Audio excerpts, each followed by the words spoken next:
রাজ্য সরকার নাকি লক্ষ্মীর ভাণ্ডার প্রকল্পের টাকা প্রতি মাসে ৩,০০০ টাকা করে দিবে। এই বিষয়ে সবিস্তারে জানার জন্য আপনারা ভিডিওটি স্কিপ করবেন না, করলে আপনারা কিছুই বুঝতে পারবেন না।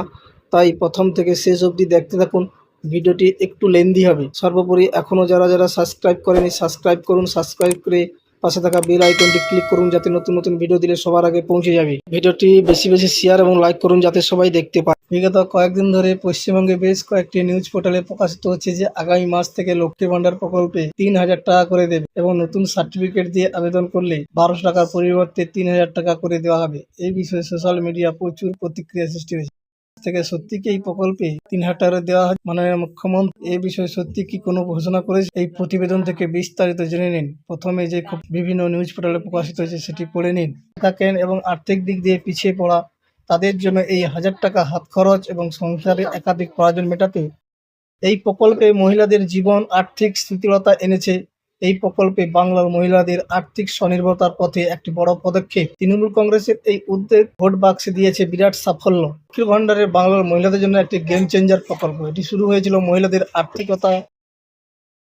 প্রাথমিকভাবে সাধারণ শ্রেণীর মহিলারা পেতে ৫০০ টাকা, তফসিলি জাতি ও উপজাতি মহিলাদের জন্য ছিল ১,০০০ টাকা। লোকসভা নির্বাচনের আগে এই পরিমাণ বাড়িয়ে ১,০০০ ও ১,২০০ টাকা করা হয়। লক্ষ্মীর ভাণ্ডারে কারা আবেদন করতে পারবেন? লক্ষ্মীর ভাণ্ডার প্রকল্পে এই নতুন সুবিধা পেতে কিছু শর্ত পূরণ করতে হবে। নিচে যোগ্যতার বিবরণ দেওয়া হলো। ৩,০০০ টাকা লক্ষ্মীর ভাণ্ডার পেতে হলে কি কি ডকুমেন্টস জমা দিতে হবে তার প্রমাণপত্র সহ বয়স ২৫ থেকে ৬০ বছরের মধ্যে হতে হবে। ঠিক ২.৫ লক্ষ টাকার কম হলে ভালো হয়। পেশা সরকারি কর্মচারী হলে আবেদন করা যাবে না। নাগরিকত্ব পশ্চিমবঙ্গের স্থায়ী বাসিন্দা হতে হবে।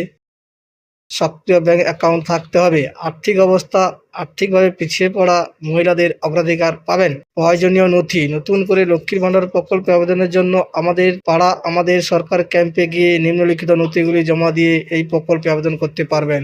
যে সমস্ত ডকুমেন্টস জমা দিতে হবে: আধার কার্ডের কপি, ব্যাংকের অ্যাকাউন্টের বিবরণ, ইনকাম সার্টিফিকেট, বয়সের প্রমাণপত্র, পশ্চিমবঙ্গের স্থায়ী বাসিন্দার প্রমাণ। লক্ষ্মী ভাণ্ডারের ৩,০০০ টাকা বিগত কয়েকদিন ধরে পশ্চিমবঙ্গে বেশ কয়েকটি অনলাইন নিউজ পোর্টালে দাবি করা হয়েছিল যে সেপ্টেম্বর মাস থেকে নাকি লক্ষ্মী ভাণ্ডার প্রকল্পে ৩,০০০ টাকা করে দেওয়া হবে। ২.৫ লক্ষ টাকার কম হলে তারা ৩,০০০ টাকা করে পাবেন। আর এটা চালু করার জন্য নাকি ইনকাম সার্টিফিকেট জন্য জমা দিতে হবে। এই নাকি ছিল সরকারের সিদ্ধান্ত নিতে হবে। আর এই নিয়ে নাকি সরকার সিদ্ধান্ত নিতে চলেছে।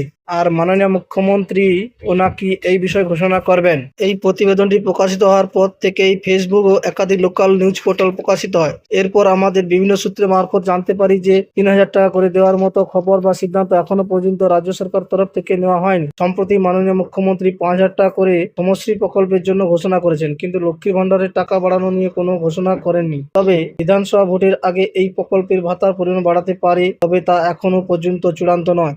আর সেপ্টেম্বর মাস থেকে ১,০০০-এর বদলে এই খবরটি সম্পূর্ণ মিথ্যা খবর। সুতরাং হয়তো এই খবরে বিভ্রান্ত হবেন না। লক্ষ্মীর ভাণ্ডার বাংলা মহিলাদের জন্য একটি আশীর্বাদ। এই লক্ষ্মীর ভাণ্ডার প্রকল্প বর্তমানে ১,০০০ ও ১,২০০ টাকা করেই দেওয়া হচ্ছে। আপাতত লক্ষ্মীর ভাণ্ডারের প্রকল্পের টাকা বৃদ্ধি নিয়ে কোনো আর মাসে ৩,০০০ টাকাও ঘোষণা নিয়ে বিশ্বস্ত কোনো খবর পাওয়া নেই। তাই অহেতুক ভুয়ো খবরে বিভ্রান্ত হবে না। প্রকল্পের সঠিক খবর পেতে BSP Bangla YouTube channel subscribe করে রাখুন। এ বিষয়ে নতুন খবর পেলে সবার আগে পৌঁছে যাবে। তাই ভিডিওটি শেষ করার পূর্বে যে কথা প্রত্যেকবারে বলে থাকি, আশা করি সবাই ভালো এবং সুস্থ আছেন। ভিডিওটি বেশি বেশি শেয়ার এবং লাইক করুন। Thank you.